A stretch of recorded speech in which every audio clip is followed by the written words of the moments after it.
It's a typical Tuesday night listening to the that doesn't like. You'll never know your story like I do. Yo, she wears short skirts, I wear t-shirts. She's cheer captain and I'm on the bleachers. Dreaming about the day when you search and find it. What you looking for has been here the whole time. You can see that I'm the one that understands you. Been here all along, so why can't you see? You belong with me. You belong with me. So you ever been in a gang and then over the years the gang start cross dressing a lot way more and then they start throwing a lot of gay festivals and then they start sneaking all type of illegals into the country and then taking money out the government's cookie jar to pay for the illegals. And then when you try to tell them, hey, this isn't why I joined the gang, they do a whole smear campaign on you and say that you lost all your marbles when you clinically depressed after you just had a stroke. Well, that's what happened to Pennsylvania Senator John Fetterman. And now he's basically trying to distance himself from the Peking gang. Fetterman has represented Pennsylvania for almost 20 years now, and he's basically a fixture in the state. And politically, the state has changed. Politically, the country has changed. Yet Democrats are still the same and are still pushing this anti-American agenda on us. I told John Fetterman that he can't be one of Trumpito's Avengers until he takes them hoodies and them gym shorts off and comes to work like he's a real senator. But he doesn't have a suit on yet, but at least his shirt has a collar now. And where I'm from, we call that progress. My name is Marcus Russell. This is the Marcus Russell Show. Now, check it. In this CNN interview, Fetterman was basically like, yeah, I'm a Democrat, but I'm not like them dumbass Democrats. He said, just because a lot of Democrats don't believe in the ideology that the politicians are pushing, that doesn't mean that they are fascists or that they support fascism. And saying stuff like Trumpito is like Hitler is a comparison that you should never use. I agree. And he's like, you should never say stuff like that unless it's completely applicable. Fetterman has been applying to be one of Trumpito's Avengers position for over a year now. And maybe now that he's wearing pants to work again, he might actually get a chance. Make sure you tap that like and subscribe button. Let's get right to the video. State of Pennsylvania in 2022, despite suffering a stroke that impacted his speech. The following year, he checked himself into Walter Reed Hospital for 6 weeks as he battled clinical depression. Now he's defined himself in a different way, an outspoken critic of his party, particularly its left flank. Now, moments after Charlie Kirk was shot and right before we learned he had died, I sat down with Fetterman to discuss the issues dividing his party as it charts its way forward.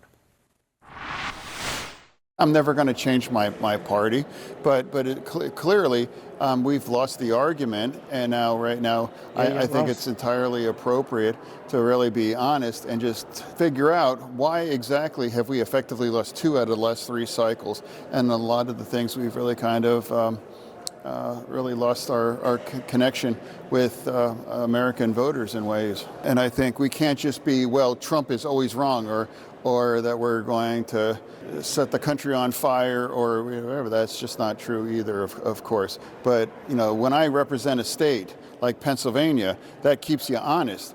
And you always can't forget that a lot of Americans happen to disagree with you. That does not mean that they are fascists or now they want to shred the Constitution. But when you hear some Democrats saying Trump is acting like an autocrat, yeah, no, that's the thing. If you actually compare him to an actual autocrat, that is not just that. Now, last night, for example, people were complaining. They were protesting about, oh, that's the Hitler thing. You just don't ever compare anyone to Hitler and those kinds of extreme things. And now look what happened to Charlie Kirk.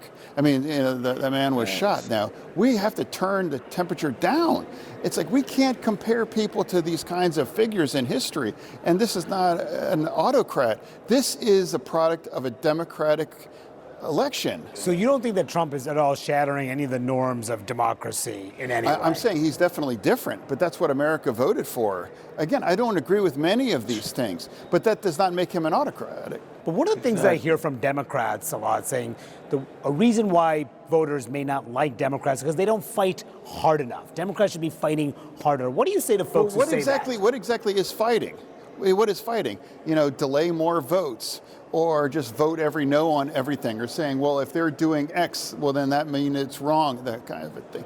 It's like, what exactly is fighting? I'll give you an example. It could be shutting the government down. Like some Democrats say, if this happens, it'll be Trump's fault. That's not fighting. That's mutilating our nation. If you vote to shut our government down, you are going to harm millions of Americans. And why would you do this? Where's our leverage? It was wrong. It was wrong for the Republicans to do that. Absolutely, that's true. It was wrong for the Republicans to do that. It would just be wrong for us for those things. Bigger picture, has your party shifted or have you shifted ideologically? My party is acting in a way they have forgotten. They have forgotten one of the reasons why we lost in 2024. Facts. Some of the most extreme things were weaponized against that. And now some people think now we have to double down on those things, or we must become more progressive or more extreme. That's absolutely not true. The 7 or 8 states that are going to determine who's going to be the next president, we have to win in those states. And I understand what that takes. And a lot of these ideas that are now putting back and being reintroduced are not going to carry, Pennsylvania. Yo, I understand how it feels to be alienated due to your political views. Believe it or not, I come from a Democratic Party supporting family, and they absolutely hate my outspoken support for the Trump administration. As a matter of fact, the time I did an episode where I wore the shark tooth choker necklace, my black cards and my ghetto passes were placed under review. They might get revoked. I don't know. I'm still pending. I'm still pending the review. So yeah, they might take my ghetto passes for my support of Trumpito. It's crazy, and that's how Fetterman is. Luckily, Fetterman's constituents love him, even though this year Pennsylvania didn't vote blue this year. They traditionally have been. They're still voting for Democratic Senator John Fetterman because he believes in the same thing that his people believe in. And I kind of feel like I'm one of them type of Republicans right now. I'm not necessarily, 100% behind every single decision that this administration is making, but I support the party. Period. And I think that saying stuff like this party is supporting fascism and these are dictator moves, I think that spurs very violent emotions. Imagine, Nazi Germany was a completely divided country and it was tormented with horror. This is not the same type of country. We are not going through the same thing. As a matter of fact, the vote was given to Trumpito, so that means majority of the country is supporting the Trump administration, just like I do. John Fetterman was before he had a stroke, he was going through a lot of stuff, and while he was going through it, the Democrats was basically like, this dude's lost his mind and blah blah blah.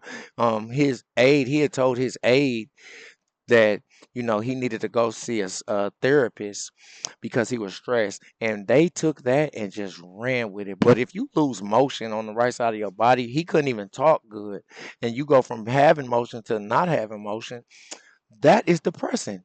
That's like one of the main depressing things that that we're scared of as we get older is losing mobility. And sometimes when people do it, praise God that he's a resilient man, he still got back out there to work for his constituents instead of just throwing in the towel.